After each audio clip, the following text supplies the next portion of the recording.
Hi, this is Joseph Tan here from goodmonday.com. It might interest you to know that there is such a thing as the disciplines of conversations. Just because you have the good intention of wanting to connect and to converse with others doesn't mean it would happen.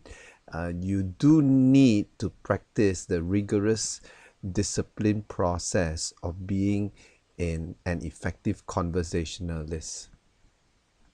The first discipline is the discipline of setting a schedule.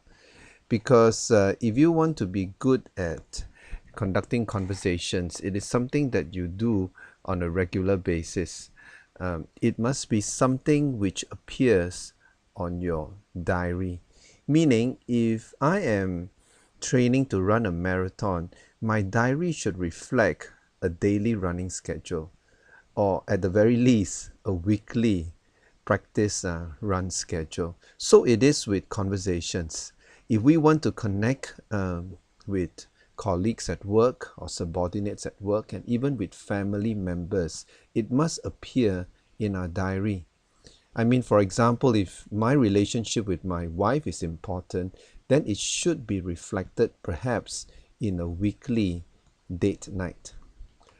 Or if I want to connect with the employees in my organization, I must schedule in regular chat time. Maybe every Thursday afternoon is my tea time in talking to my employees, or a certain day or time of the week.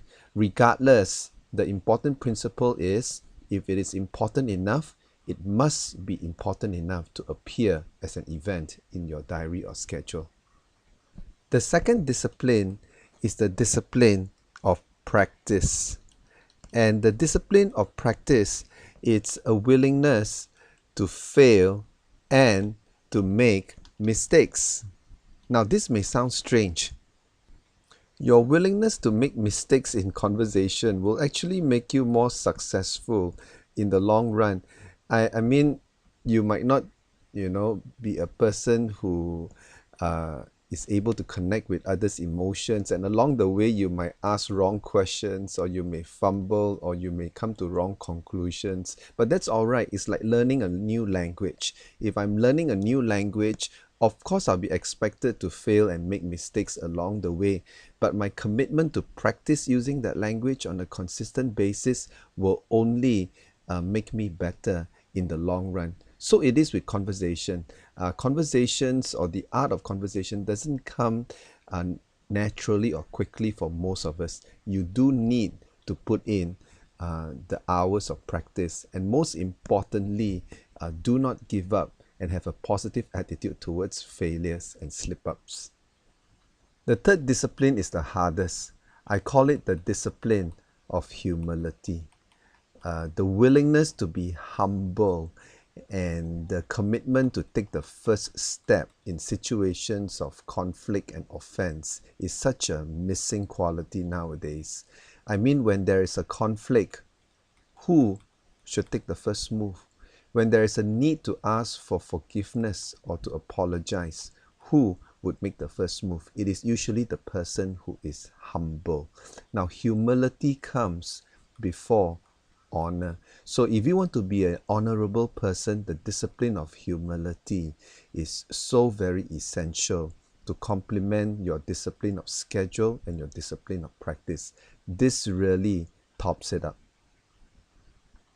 Many want to increase their influence in connecting with others, their influence in motivating others towards a bigger vision.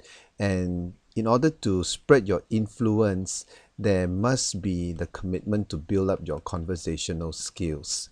And the conversational skills is not something that come about overnight. You need to practice the three disciplines. The disciplines of making sure that it appears in your diary is something that you schedule in regularly, and also the commitment to practice and the willingness to make mistakes and fail, but you keep pressing on. And most importantly, learn to be a humble person. Being a humble person really helps to smoothen things out in the long run. Think about it. This is Joseph Tan here from goodmonday.com. Thanks for watching.